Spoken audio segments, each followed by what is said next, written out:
Assalamualaikum warahmatullahi wabarakatuh. Alhamdulillahirrahmanirrahim. Wabihi nasta'inu ala umuri din waddin. Wassalatu wassalamu ala asrofil anbiya'i wal mursalin wa maulana Muhammadin wa ala alihi wa sahbihi ajmain amma ba'du. Dalam kesempatan yang penuh berkah ini, marilah kita bersama-sama memanjatkan puja dan puji syukur kehadirat Allah Subhanahu wa taala yang telah melimpahkan segala nikmat dan karunia-Nya sehingga kita masih diberikan kesempatan untuk beribadah dan beraktivitas sebagaimana mestinya. Sholawat serta salam semoga senantiasa tercurahkan atas junjungan kita Nabi besar Muhammad SAW. Beliau adalah mubarik terbaik yang kita nanti-nantikan syafaatnya di hari akhir kelak. Jamaah yang dirahmati Allah Subhanahu wa taala, kehidupan yang mulia dan sejahtera di dunia ini dan di akhirat atau falah adalah dambaan setiap insan yang istiqomah, tunduk, dan menyerahkan dirinya secara penuh terhadap syariat. Berbisnis adalah salah satu bentuk ikhtiar yang diperbolehkan dalam Islam sebagai wujud kekhalifahan manusia di muka bumi. Al-Quran di dalam mengajak manusia untuk mengamalkan tuntutan-tuntutannya, seringkali menggunakan istilah-istilah yang dekat dengan dunia bisnis, seperti jual beli, untung rugi, dan sebagainya. Pada era modern seperti sekarang ini, kita tidak mengingkari bahwa sebagian besar masyarakat kita masih memiliki mindset dan kecenderungan untuk menjadi pegawai dan penikmat teknologi ketimbang menjadi pengusaha atau pebisnis atau entrepreneur. Profesi menjadi seorang ASN atau aparatur sipil negara cenderung lebih banyak diminati oleh para fresh graduate setelah mereka selesai dari pendidikannya di perguruan tinggi. Padahal, dalam banyak kasus, serapan SDM yang dibutuhkan dalam rekrutmen CPNS juga relatif terbatas, sehingga meniscayakan daya saing yang ketat kepada setiap periode penyelenggaraannya. Isu kewirausahaan atau entrepreneurship mulai menguat sejak beberapa tahun terakhir. Pasalnya, negara dengan konsep ekonomi yang memberi keleluasaan bagi rakyatnya untuk berbisnis terbukti menjadi negara dengan pertumbuhan ekonomi terbaik di dunia. Misalnya seperti Cina. Dunia bisnis dianggap sebagai faktor utama yang melejitkan pertumbuhan ekonomi Cina dengan mayoritas penduduk yang non-muslim. Lalu, bagaimana peran seseorang muslim untuk turut mengaplikasikan konsep bisnis ala muslim ini? Jamaah yang dirahmati Allah Subhanahu wa taala. Semua orang berhak untuk menjadi seorang wirausahawan yang bisa menentukan penghasilan mereka di masa yang akan datang. Menjadi wirausaha tidak memerlukan banyak teori. Karena pada hakikatnya, berwirausaha adalah memulai untuk berjualan sambil mempelajari karakter pembeli. Latihan-latihan untuk berjualan yang terus berulang inilah yang nantinya akan memberikan intuisi kepada calon wirausahawan sehingga di kemudian hari ia bisa melihat kebutuhan calon konsumen ataupun ia bisa menemukan ide-ide kreatif untuk usaha yang sedang dirintisnya. Seorang wirausahawan akan sangat detail sekali di dalam melihat usahanya, sehingga ia tidak akan mengabaikan hal-hal kecil mungkin. Dengan tidak mengenal lelah, wirausahawan akan fokus pada tujuan-tujuan yang akan dicapainya. Ia akan fokus untuk membesarkan usahanya, walaupun pembisnis muslim tidak hanya berorientasi pada profit semata. Hal tersebut dikarenakan seorang wirausahawan memiliki tanggung jawab yang besar kepada karyawan-karyawannya, customer atau konsumennya, mitra usahanya, dan bahkan masyarakat yang ada di sekitar lingkungan usahanya. Wirausahawan adalah orang yang terampil memanfaatkan peluang dalam mengembangkan usahanya. Ia berani menciptakan bisnis baru dengan mengambil resiko dan ketidakpastian demi mencapai keuntungan dan pertumbuhan usaha. Ia melakukan upaya-upaya kreatif dan inovatif dengan jalan mengembangkan ide dan meramu sumber daya untuk menemukan peluang, opportunity, dan perbaikan atau preparation dalam hidup. Jamaah yang dirahmati Allah Subhanahu wa taala, menjadi wirausahawan merupakan salah satu cara untuk bisa melakukan banyak kebaikan dalam masyarakat. Ketika banyak orang memimpikan bisa diterima bekerja di instansi-instansi pemerintahan dan juga perusahaan-perusahaan besar, maka seorang entrepreneur justru berpikir sebaliknya. Ia akan bermimpi bagaimana bisa memberikan pekerjaan dan menggaji dengan baik para karyawannya. Mindset yang tertanam di benak seorang entrepreneur adalah menciptakan memberi, dan mengusahakan, sehingga ia akan selalu bisa berusaha untuk menjadi tangan di atas. Dalam Islam, diungkapkan bahwa sebaik-baiknya manusia adalah bermanfaat bagi manusia lainnya. Berwirausaha dan sukses di jalan tersebut akan menjadi wasilah dan sarana untuk bisa menjadi sosok yang bermanfaat bagi orang lain.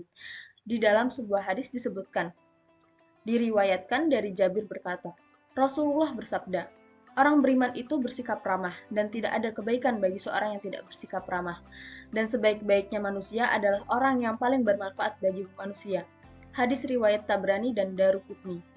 Anjuran untuk bersikap ramah dalam hadis tersebut mempresentasikan adanya kualitas layanan yang baik kepada pelanggan. Kemudian ditegaskan lagi bahwa sebaik-baik manusia ialah yang bermanfaat bagi sesamanya, yang mengimplikasikan bahwa hakikat kehidupan manusia adalah perbuatan baiknya kepada orang lain.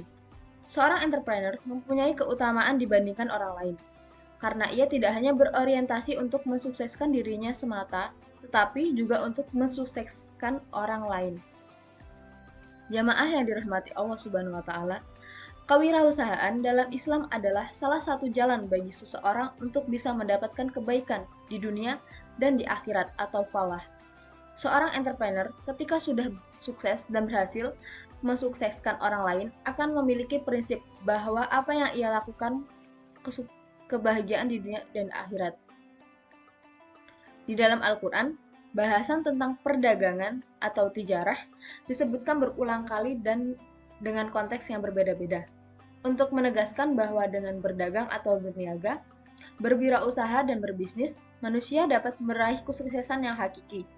Berikut disebutkan tentang makna perniagaan di dalam Al-Quran, yang disimpulkan menjadi dua makna sebagai berikut. Yang pertama, perniagaan bermakna secara khusus. Makna tijarah sebagai perniagaan yang khusus, berarti perdagangan antar manusia. Seseorang yang memiliki jiwa entrepreneurship akan selalu menjadi pedagang yang handal dan selalu menjadi bisa mendapatkan profit dan benefit yang banyak dan barokah. Di dalam Al-Quran dijelaskan tentang transaksi yang adil di antara manusia, seperti yang terangkum dalam Quran Surat Al-Baqarah ayat 282, An-Nisa ayat 29, dan An-Nur ayat 37. Penjelasan tentang perniagaan secara khusus di dalam Al-Quran juga menjelaskan tentang etika dan tata cara jual beli, utang piutang, sewa-menyewa, dan transaksi-transaksi lainnya. Dalam Quran Surat Al-Baqarah ayat 282, disebutkan tentang transaksi secara tunai dan non-tunai, kesaksian dalam jual beli, dan keharusan pencatatan untuk transaksi non-tunai. Dalam An-Nisa ayat 29 berbicara tentang larangan memakan harta orang lain dengan cara yang batil kecuali dengan jalan perniagaan suka sama suka. Sementara dalam surat An-Nur ayat 37 menyatakan keutamaan sosok lelaki yang berniaga tetapi ia selalu mengingat Allah. Makna yang kedua, perniagaan bermakna secara umum. Perniagaan secara umum dimaknai sebagai semua bentuk amal soleh yang dilakukan selama hidup di dunia sebagai harga yang harus dibayar oleh manusia ketika ia menginginkan kebaikan hidup di akhirat.